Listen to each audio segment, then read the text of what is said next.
جیسے زندے کو غسل دیا جاتا ہے ایسے ہی مردے کو غسل دیا جائے گا. بس تھوڑا سا اس کے اندر فرق ہے، اس کے علاوہ زیادہ لمبا چوڑا فرق نہیں ہے. مردے کو غسل دینے کا طریقہ کیا ہے؟ ایک پھٹا ہو لکڑی کا، کسی بھی چیز کا پھٹا ہے پاک صاف. دیکھو ایک تو بہت لمبا چوڑا پروسیس ہے، وہ تو انشاءاللہ کبھی بتاؤں گا. تھوڑی سی نارملی باتیں، جو موٹی موٹی باتیں وہ آپ حضرات کو سامنے میں عرض کر دوں.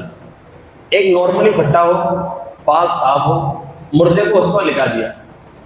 اس کو غسل کس طریقہ پر دیں؟ لٹانے کے بعد سب سے پہلا کام یہ ہے اس کے کپڑے اتاریں. ایک کفن کے اندر ہی ایک چادر آتی ہے موٹی. مرد کو غسل اور عورت، مرد اور عورت کو غسل دونوں کو دینے کا طریقہ سیم ہے. مرد اور زندے کی حالت میں بھی مرد اور عورت کا غسل کا طریقہ سیم ہے. ایسے ہی مرنے کے بعد بھی مردے ہیں، چاہے میت جینٹس ہو لیڈیز ہو، دونوں کو غسل دینے کا طریقہ سیم ہے. سب سے پہلی چیز تو یہ. دوسری چیز، مردے کو لٹایا، ایک چادر، اب آج نا موٹا کفن ہے، کفن اس کے ساتھ چادر آتی ہے وائٹ، وہ نہ لیں. یعنی یہاں سے مرد کے لیے سینے سے لے کر یا ناف سے لے کر اور گھٹنے کے نیچے تک ایک چادر اس کے اوپر ہم ڈال دیں.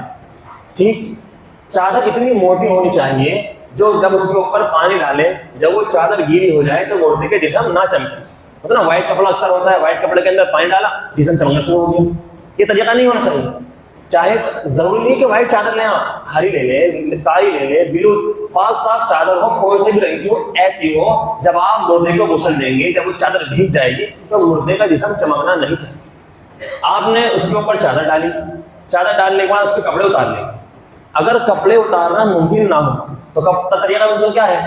یہاں سے آپ کپڑا کینچی سے کاٹنا شروع کریں گے. ایسے یہاں سے ہم نے کپڑے کو یہاں تک کاٹا اور ایسے پھر یہاں سے ہم نے کاٹا، الگ ہو گیا. اوپر کا حصہ آرام سے اوپر کو نکل جائے گا اور نیچے کا حصہ بھی نکل جائے گا. اور پینٹ وغیرہ تو کھولنے آسان ہے، آدمی کھولے اور دونوں پار اٹھا گئے.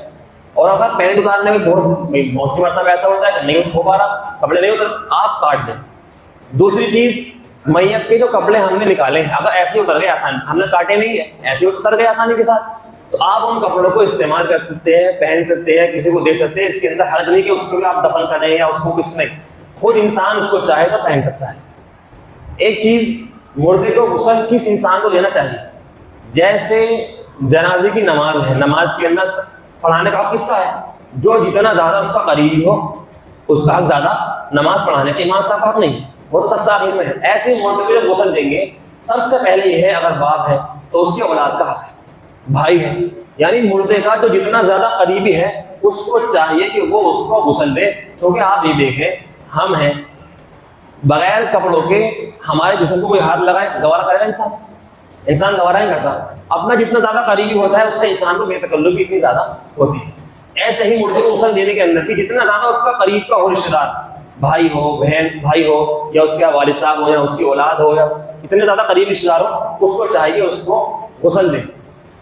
کپڑے اتار دیے، موٹا کپڑا ڈالنے کے بعد جب کپڑے اتاریں گے تاکہ اس کا سطر کہیں بھی ظاہر نہ ہو. اس کے بعد پیٹ ایسے سہلائیں گے، اس کے پیٹ کو ایسے سہلائیں گے، اس کو ہلکا سا بٹھا کر، جو گندگی وغیرہ ہو اس کو آپ 3 مرتبہ سے اسے پانی ڈال کر دھو دیں. گندگی وغیرہ سب ختم ہو گئی، استنجا وغیرہ ہم نے کرا دیا. اب مردے کو پہلے کیا کریں گے؟ اس کو وضو کریں گے. جیسے زندے کا وضو ہوتا ہے ایسے مردے کا وضو ہوتا ہے. تھوڑا سا فرق یہ ہے کہ کلی اور ناک کا پانی اس مردے کا نہیں ہوگا. 3 روئی لیں گے آپ، روئی گیلی کری، روئی گیلی کرنے کے بعد جتنا ہو سکے مردے کا منہ کھول لیں. مرنے کے بعد زیادہ کھلتا نہیں ہے، جتنا آسانی کے ساتھ ہو سکے منہ کھولا، اس کے دانتوں پر وہ روئی جہاں تک جائے وہاں تک آپ نے روئی پھیر دی. دوسری روئی لی، پانی میں بھگوئی، ایسی دانتوں پر اس کے پھیر دی. تیسری لی، 3 روئی اس طریقے پر دانتوں پر اس کی پھیرنی ہے. 3 مرتبہ یہ کلی اس کی ہو گئی. پھر اس کے بعد ناک میں پانی ہے، روئی کا پھویا لیں گے. روئی کی پھوئی کی بتی نہ بنائیں. میں نے دیکھا تھا کہ روئی کی پھوئی کی بتی بنا کے اس کے ناک میں دے. جیسے زندے کو پریشانی ہوتی ہے ایسے مردے کو پریشانی ہوتی ہے، بس یہ کہ وہ ہلے گا نہیں، ورنہ پریشانی دونوں کو سیم ہوتی ہے. تو ناک بتی نے بنائے اس کی روئی لے، آپ روئی کی گولا بنائیں آرام سے اور اس کو بھگو کر اس کے مردے کی ناک میں جہاں تک ہو سکے اس کے ایسے پھیر دیں. دونوں نقصوروں میں 3 مرتبہ پھیر دی. اب اس کی ناک و چہرے پہ ہاتھ رکھ کے اس کے پورے منہ کو دھو دیں. تاکہ ہاتھ اس لیے رکھنا ہے تاکہ اس کے منہ کے اندر ناک میں پانی نہ گھسے. آپ نے اس کا بھی پورا چہرہ دھو دیا. چہرہ دھونے کے بعد اس کے ہاتھ دھوئے دونوں، سر کا مسح کر دیں، پہلے سیدھا پاؤں دھوئے پھر اس کا الٹا پاؤں دھو دیں. یہ مردے کا وضو ہو گیا. اب مردے کو غسل دیں گے. پہلے مردے کو الٹی کروٹ لٹائیں گے، یعنی کروٹ لٹا دیں گے. الٹی کروٹ لٹانے کے بعد سیدھا حصہ اس کا اوپر آ جائے گا. سیدھا حصہ اس کا اوپر آیا، ایک طرف سے پانی ڈالنا شروع کریں گے. جس پانی سے ہم مردے کو نہلا رہے ہیں بہتر ہے کہ بیری کے پتوں کا ہو. پہلے دور کے اندر یہ چیز چلتی تھی، بیری کے پتوں کا پانی گرم کیا، اس سے نہلایا، تاکہ اس کے اندر میل کو ختم کرنے کی قوت زیادہ ہوتی ہے. یا آپ صابن وغیرہ بھی استعمال کر سکتے ہیں. جو انسان نہلائے گا، گلفس چل رہے ہیں آج کل، گلفس پہن لیں، اور بہتر ہے کہ موٹا کپڑا ہو. اصل تو چیز کیا ہے، موٹا کپڑا ہو، تاکہ آپ جب یعنی غسل دینے والا جب مردے کے جسم کو ٹچ کرے گا تو اس کا جسم محسوس نہ ہو، اس لیے موٹا کپڑا ہے. گلفس پہن لیا، اس کے اوپر آپ کپڑا بھی لپیٹ لیں ایک مرتبہ، اور جب اس کو آپ نہلانا شروع کریں تاکہ جسم اس کا محسوس انسان کے ہاتھ پر نہ ہو. اسے لٹایا، سیدھی کروٹ پر اس کے پانی ڈالا، صابن وغیرہ ڈال دیا، پھر اس کو الٹی کروٹ پر لٹا کر، لٹانے کے اندر یہ خیال رکھیں کہ جسم اس کا ظاہر نہیں ہونا چاہیے.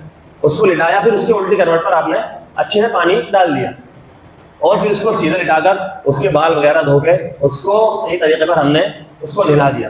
نہلانے کے بعد جب اس کو پورا نہلا چکی، یعنی کروٹ وروٹ وغیرہ لینے میں آپ پورا اس کو غسل دے چکے، غسل دینے کے بعد ایک مرتبہ اور سب سے لاسٹ میں اس کو استنجا وغیرہ پھر دوبارہ سے کرا دینا چاہیے. چونکہ بہت سی مرتبہ باڈی فریج کے اندر رکھی ہے یا خون جام ہے، نہلانے کے اندر باڈی نرم ہوئی، اب بعد میں الٹا پلٹی کروٹ وغیرہ دینے کے اندر اس کا دوبارہ استنجا نکل گیا. اب جب سب آپ غسل دے چکے، سب سے لاسٹ میں پھر دوبارہ اس کو استنجا کرا دیں، اس کو پانی سے ڈال کے اچھے سے صاف کر کے دھو دیں. جب آپ غسل دے چکے، اگر دوبارہ استنجا نکلا ہے، ناپاکی نکلی ہے، آپ نے وہ دھو دی ہے، اب دوبارہ سے اس کو وضو کرانے کی، غسل کرانے کی ضرورت نہیں ہے. یہ نہیں سمجھے کہ بھی دوبارہ ناپاکی نکلی ہے تو وضو ٹوٹ گیا اس کا، نہیں. شروع میں استنجا کرائیں گے، غسل دینے کے بعد سب سے آخر میں بھی استنجا کرا دیں گے. پھر دوبارہ سے کسی کو معلوم کرنا ہو میرے پاس آ جائے. عصر کی نماز کے بعد روزانہ بیٹھتا ہوں، اپنے مسائل معلوم کریں، کوئی چیز سیکھیں، سنت طریقے سیکھیں، نماز کا طریقہ سیکھیں. آپ کی مرضی ہے، جس وقت بھی آپ آنا چاہیں میرے پاس آ سکتے ہیں. علماء کے پاس اپنا رابطہ رکھیں، ان کا سیکھیں. عصر کی نماز کے بعد تو مستقل میں روزانہ یہاں پر بیٹھتا ہی ہوں.